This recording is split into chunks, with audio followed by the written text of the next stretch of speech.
our first date was so magical. I'm going to be honest with you. I remember when you first put your head on my shoulder during the movie, I was like, either I am crushing this or I am the most boring person alive, or maybe you have narcolepsy, you know? I don't remember why I was so tired that day. I don't know. It's like, does she usually just fall asleep on people during first dates? No. It was a good sign. I definitely felt comfortable and safe with you. And it just, yeah, I think I distinctly remember in that moment you saw me nodding, and you were like, "Do you want to lay on my shoulder?" And I was like, "Oh, thank God." And then, yeah, it was that moment where I was just like, I can see a future with this guy because I just immediately felt so safe with you. Yeah. What was your first impression of me, and how has that changed over time? Oh, wow. Well, besides the narcolepsy, besides that, no, I've seen you go from someone who is a little quiet and kind of keeps to themselves to being more of a social butterfly than you think. You know what I mean? Like when you're planning like parties for me, you would reach out to like some of my friends, and I know how difficult that is for you. You know what I mean? As far as like social justice issues go, you voice your opinion. I feel a little bit more loudly and proudly, and I feel like hopefully, I've given you the space to feel like you can say anything as well to me. And so I kind of seen you kind of be a little bit more of a wallflower to now, this beautiful butterfly, just being able to, speak your truth, and I think that's very beautiful. And so, yeah. That means a lot to hear you say that. Yeah. What are your 3 favorite memories we share, and why do you cherish them? That's so nice. 3 favorite memories. We share. Definitely our first date. I'm trying to think. I have another memory. Another memory is when you took me with you to hang out with some of your friends, and I felt so anxious. And I went, and I was very quiet to myself, my usual self, but it just felt so comfortable being there with you, and I always felt like you were like checking in with me. And then we left, and then you just stopped. We were right outside the apartment, and you were like, "I just want to say thank you. I know this was hard for you, just to be around all these new people." And I just felt like I just never had someone acknowledge how hard it is to have anxiety, and then to just like thank me for pushing myself to be present. And it's not that I felt pushed. Obviously, I wanted to be there with you, but just the fact that you acknowledged it was just like, wow, this guy is really special. I really feel seen by him. Yeah. That's nice. Another one of my favorite memories. What are you hesitant to ask me, and why?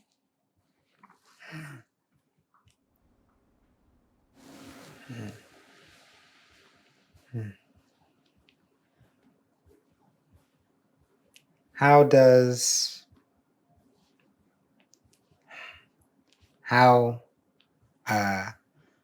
me talking about suicide and me not being here, really affect you? I joke about it quite a bit. Sometimes I go to dark places and I'm thinking of suicide and stuff like that. That's hard, yeah. That and recently I've tried to tell you and be more honest when I'm going into those dark places. You know what I mean? It's still something I struggle with, because I don't want you to feel sad. You know what I mean? But I also had to get out of myself and be like, well, this is your partner. You need to let them know how you're feeling.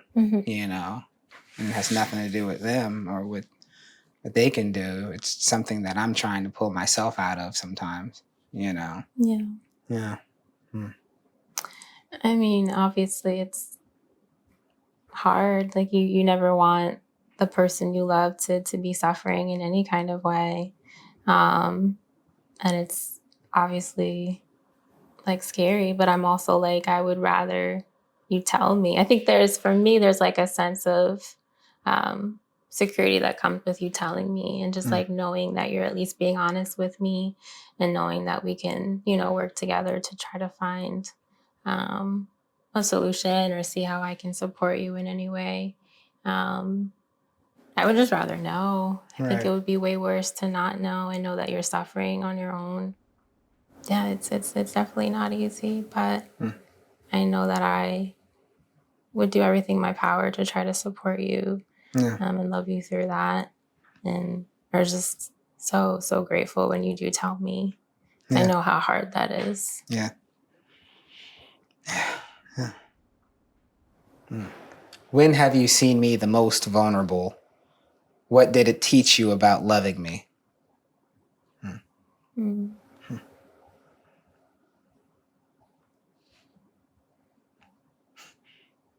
I mean, I think it's what we talked about earlier, just like when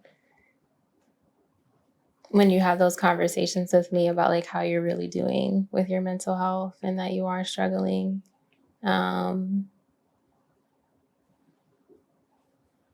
Yeah, I can just say I know immediately how hard it is for you to talk about. And I'm always so just appreciative that you allow yourself to be vulnerable and open with me. And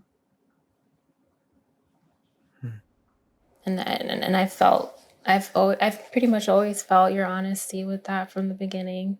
And I don't take that for granted.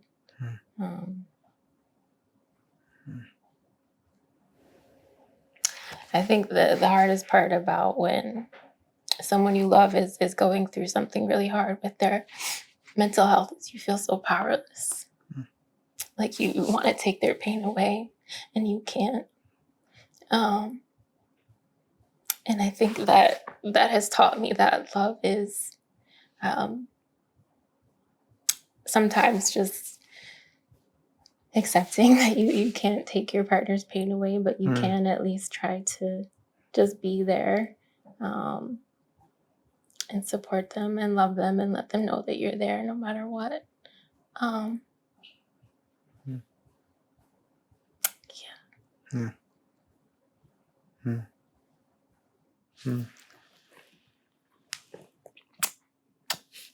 Maybe. Oh, okay. What is a sacrifice that you've made that I haven't acknowledged, and why do you think that is?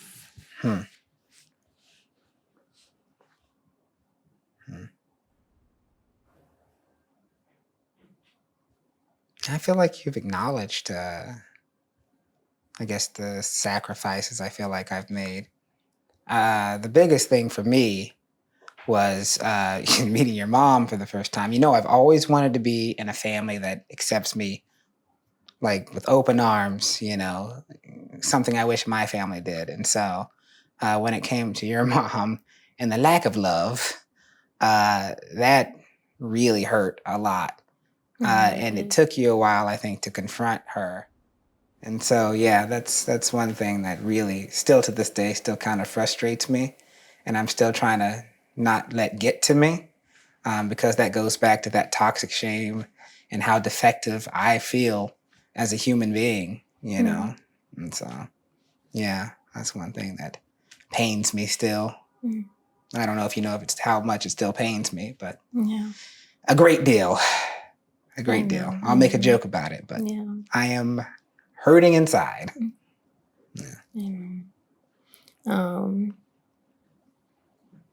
I'm sorry that I haven't acknowledged that as much as I could.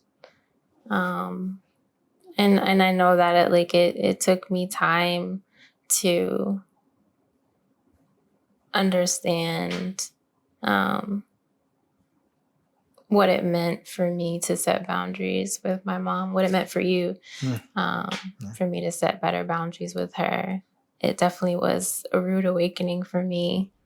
I was just so fearful that that would push you away. But I think that I've learned to fight for your sense of safety with my family. But I know that is a sacrifice for you, and that hurts you, and I'm gonna try to acknowledge that more. Oh, thank you.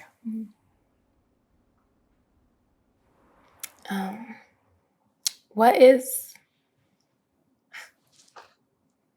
Why you mad at the card? It didn't do nothing to you. Why you mad at the card? You want sad at the card? It's just I know I'm gonna start crying again. What is the pain in me you wish you could heal, and why?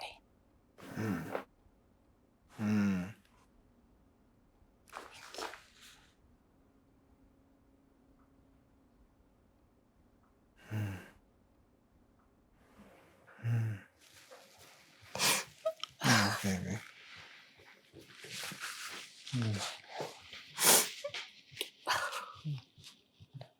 It's okay.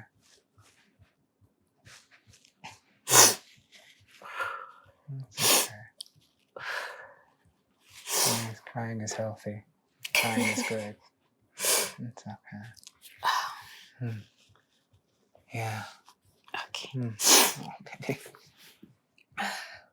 Yeah, you feel so much. You have so much empathy and love. That's why, you're a therapist. That's why you do what you do for kids. You feel so much. And one of the reasons why I love you. I would definitely say you probably still have a little toxic shame from growing up from your religious background. Yeah, that's one big thing, and purity culture still has somewhat of a handle on you. You've gotten a lot better about it. You've done your research and, but yeah, that's one thing I wish that back then and even now I wish that, you could be completely healed from, and another big thing is how you feel about yourself and your hair. Your hair is beautiful. Your hair is beautiful, and it makes me so sad that you feel like you have to go buy these wigs. You know what I mean? You look beautiful regardless, wig or no wig. Like, that makes me very sad. Your battle with your self-image and how you see yourself, because I know you're worried about losing your hair, and I'll love you when you lose all your hair if you do, or if you decide to go bald, or, I'll probably do it with you, you're not alone in that, and I love you no matter what. I don't know if I've ever felt like I've had to wear wigs to feel beautiful. And I think that's like more so something that you've always helped me with. It's just like feeling beautiful no matter what, no matter how I look, how my hair is. I've always appreciated that. To what you were saying about purity culture, honestly, I would say it's a pain in me that you have healed, honestly. I think that since I've been with you, I feel like I've been able to just like fall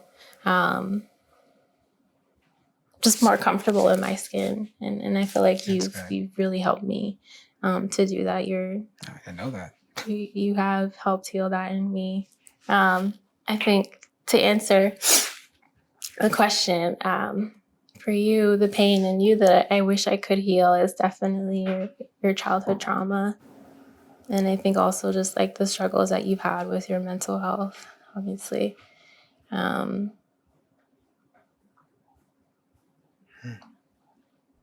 What do you think I fear the most?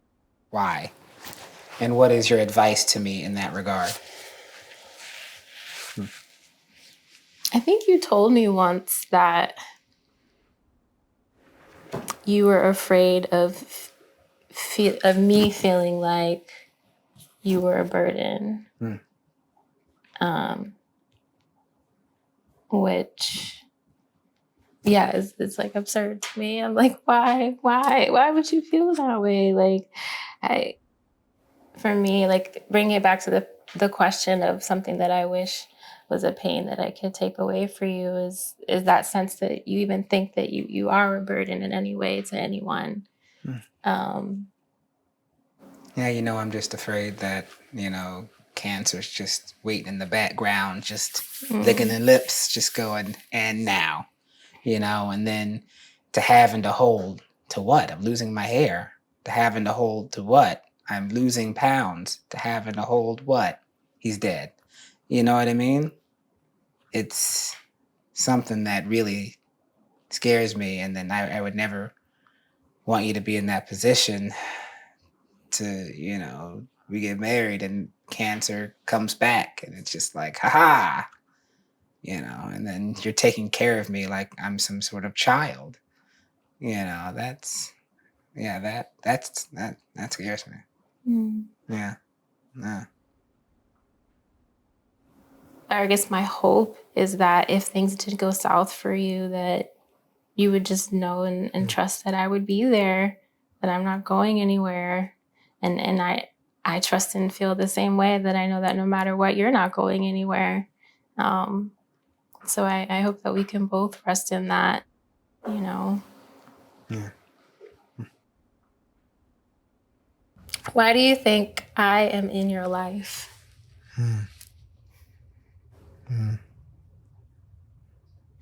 I definitely believe it's one, to be kinder to myself. And two, I do believe that, well, you know the story about the person I met during chemotherapy. And I do believe that she's been looking out for me and she brought you to me. And it does feel like I've literally stayed alive in this game of life long enough just for us to be in each other's lives, Yeah. Yeah. Wow. Yeah. I feel the same in terms of just I'm in love with both of our journeys to each other. I think it's beautiful, and the way that our lives have meshed and our stories have meshed. I just love it. I'm in love with us and you. Yeah. Yeah. That's so nice. Got me tearing up.